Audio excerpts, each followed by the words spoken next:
Hello everyone, welcome to Biblical Prepping. I'm Judith Garten and this is the prepper portion. And if you are hearing me a little bit froggy and stuffy nose, I'm dealing with allergies this year in the fall. Now I have to apologize because I promised this potato video a couple weeks ago, shortly after I harvested what little bit of potatoes that we did get in our garden. This was an experimental year, just like last year. Last year I experimented with growing them in a laundry hamper, a tall one, loved it. However, I decided it was time to dedicate one bed in our vegetable garden for things like potatoes, and there are things that I can plant in between that work out fairly well. So next year we're going to be planting bush beans. Along with the potatoes in the same potato bed. And that can help me to intermix different things. I'm also going to be bringing more pollinator plants into the vegetable garden, such as marigolds and nasturtiums, to draw in more bees. Now, our small harvest here might look tiny, and this particular video is one where I said in a couple of other videos, what do you do when you just have a few? Now, I've already shown you a couple of ways that you can process a small amount of vegetables, and this is going to be another one of those examples. First of all, I have about 40 seed potato sections over on the counter. They are scarring over, and they'll be going back into the vegetable garden soon, and they will either start to grow this year or be there for next year, one way or the other. So I'm going to put those into the ground, and in the meantime, I have here a very small bunch of little potatoes that some might call seed potatoes. But I have so many seed potatoes over there just ready to go back into the ground. I'm going to use these to blanch whole. They're small. Some are very tiny. Others are a little bigger. And I'm going to put these all into one bag, and we will use these to make smashed potatoes to go with a soup sometime in the fall or winter. So these are all ready to go. They're all scrubbed up, and they are just going to go as is right into this pot as soon as it boils. They will blanch for 3 to 4 minutes, and after that they will pop into this pot of ice water. Then they will cool, and I will use my Pampered Chef straining scoop here that I absolutely love, and I will scoop those out, allow them to dry a little bit in the colander over the sink, and while that happens, I will be taking care of these medium-sized potatoes, which are going to become sliced potatoes. And once I peel them, because I am going to peel them, there are some that have a little bit of a green hue to them. Now, Jim and I are not people who are sensitive to that green skin and whatnot, but as a precaution, I am going to go ahead and peel off all of the green, get down to the good potato. If there is, if it's bad enough, I'll just pitch the potato. And then I'm going to use my Pampered Chef. I'm going to use my Pampered Chef mandolin slicer, which I absolutely love, to slice these medium-sized ones up. They're just the right size to fit into the hopper and slice. Now, the larger potatoes, I am going to peel these, and we're going to dice these. I will be blanching the slices and then blanching the dices. Each one will go into a strainer after they've been blanched, cooled, into a strainer to strain. And then I am going to take each of these and freeze separately on parchment in the freezer on cookie trays. And then I'm going to take those when they're frozen tomorrow or Sunday, depending on my time schedule, and I am going to take them and put them through the vacuum sealer, and they will be sealed in the freezer. So what do you do when you just have a few? Take the time to take care of what you can all at once. One of the hints that I like to do, if I'm going to be canning product, I will take the time to can things that will can together. For example, at our elevation, if I were going to can green beans, I could do those at the same time as making a batch of hot pickles if I don't have enough to make one huge pot of canned pickled green beans. And I say pickled green beans because the acid will allow me to water bath can both products. If I'm going to can green beans as themselves just in the jar with salt water. That will have to be pressure canned, so always remember that. But if the timing is similar on both products that I'm either pressure canning or water bath canning, I can do batches, small batches of a number of different products. So take a couple hours one afternoon and try and just do what you can when you just have a few. So today, I'm going to do this process, and you're not going to watch me peel potatoes. You already know how to peel potatoes. Once I get these peeled, though, I'll be showing you exactly how I'll be using the mandolin slicer to slice up and then blanch and then chill. And then dice up and blanch and chill. Be back in a few. All right, I am here now. The medium-sized potatoes are peeled as much as I want them to. I'm not actually a person who really worries too much about peels as long as they're clean. I really like to leave the peels on. Gives character to a dish. Now what I'm going to use the sliced potatoes for? The sliced potatoes are going to be good for things such as scallop potatoes or gratin potatoes or casseroles along those lines, as well as once they're blanched and then frozen, they will be nice to grab a handful out, toss on a pan, spray down with some spray oil, and then sprinkle with some spices and some salt and pepper. Toss them in the oven about 425, 450, and then you can have roasted potatoes to go with a nice baked chicken, fish, things like that. So those are the three things I mainly will use the sliced potatoes for. Now when we get to the diced potatoes are great for adding to sautés, to soups, and especially for making some hash browns with peppers and onions to go with a breakfast. So what I'm going to do now is I'm going to put together my Pampered Chef mandolin slicer. Now I've pulled back my tablecloth. I usually use that to cover up all the stains and everything. We still haven't refinished this table yet or cut the legs shorter. So this is so easy to assemble. You pop out the legs, which have suction cups on the bottom.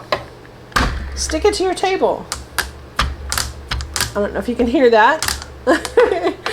Slide your catch dish in here.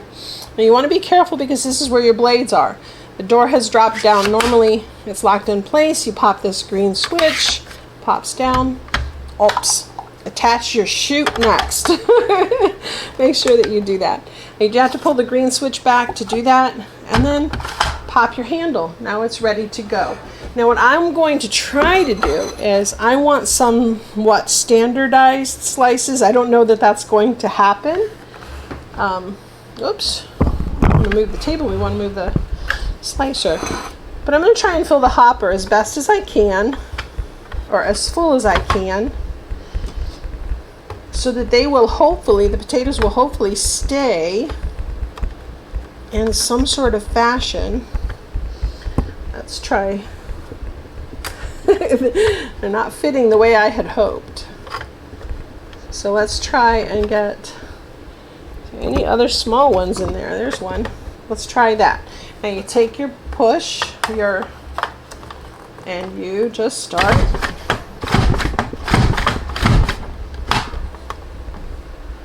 slicing.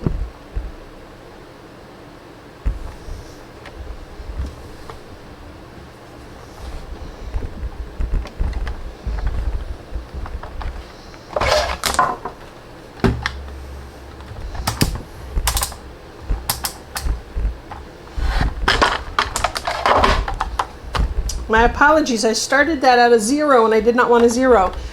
I want this at about a 3, so you want nice chunky slices.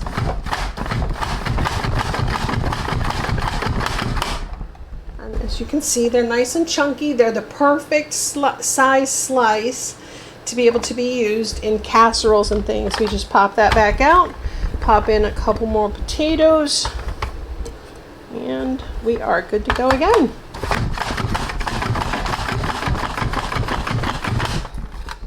Now, as these are thinner, they're only going to need possibly 1 to 2 minutes in the blanching pot. They won't need long. And my pot actually still hasn't boiled, so I haven't even done the little potatoes.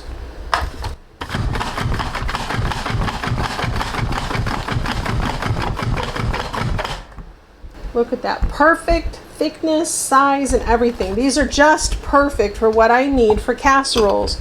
These are going to be great in the winter.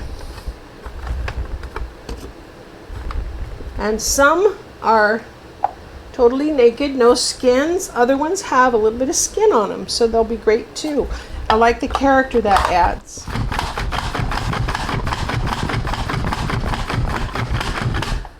Now my catch bin is getting a little full on that one end. So let's move everything down a little and keep going.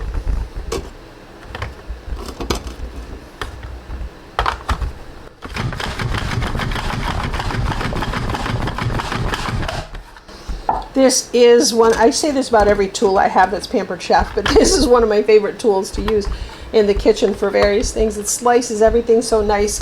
It's just fantastic.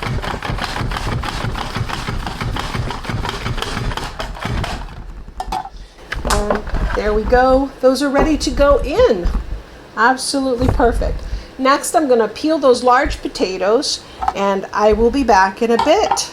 By then, I'm hoping to have these will probably be going in the pot first because they are already peeled. They're going to need to sit in some cold water, and I'll be dumping these into a strainer and then into the pot because I want them to stay fresh, not get funny colored in any way. I'll be back in a few. All right, our water is just starting to boil. So what I'm going to do really quick, I'm going to strain those slices and I'm going to drop them in the pot first, and then we'll put those in the ice water. I'm also going to have to grab the rest of my ice cube trays, so I will be right back. All right, here go those slices. After the slices, I'll do the small potatoes, and then we're going to dice those big potatoes.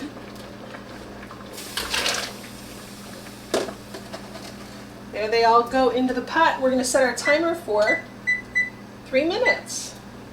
And there's a spider web hanging down there. That time of year.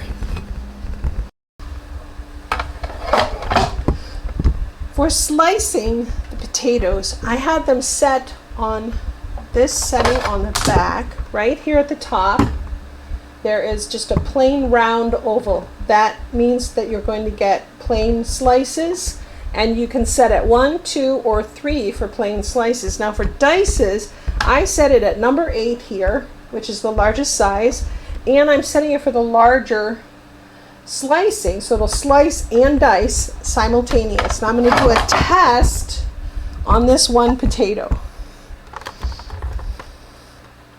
Here we go.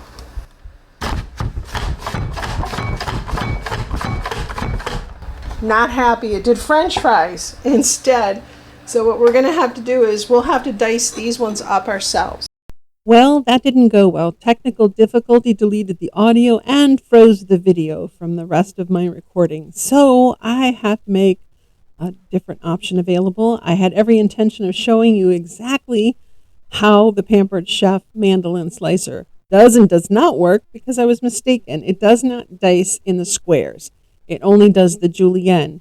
But the julienne potatoes can still be used for hash browns just like the diced are.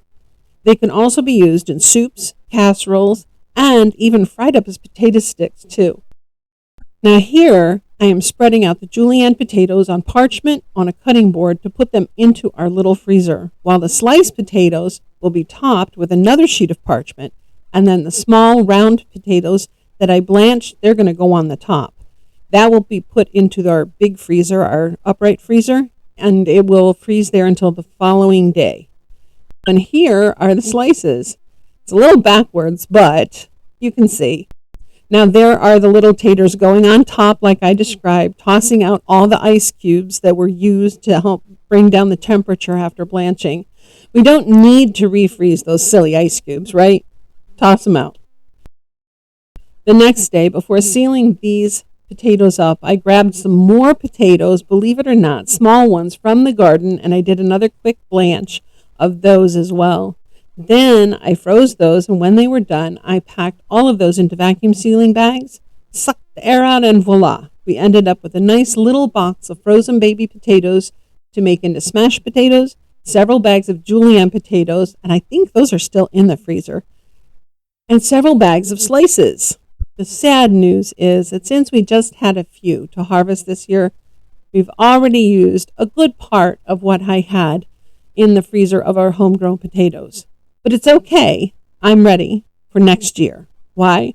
We have over 50 potatoes, little starts that are growing little shoots in the pantry. And when it's warm enough in March, they're going to go into the ground, and they're already growing those shoots, so they'll be ready to start producing great food for next year. It isn't even New Year's yet, by the way, and I already have garden fever because of our new little indoor greenhouse and some herbs that have already sprouted in there. Baby dill, oregano, 2 kinds of basil, green onions from the store, and lots of other plants are starting in there. Remember, subscribe, turn on notifications so you can get the notices when all those new videos are uploaded and released. Thanks for watching. Blessings and shalom.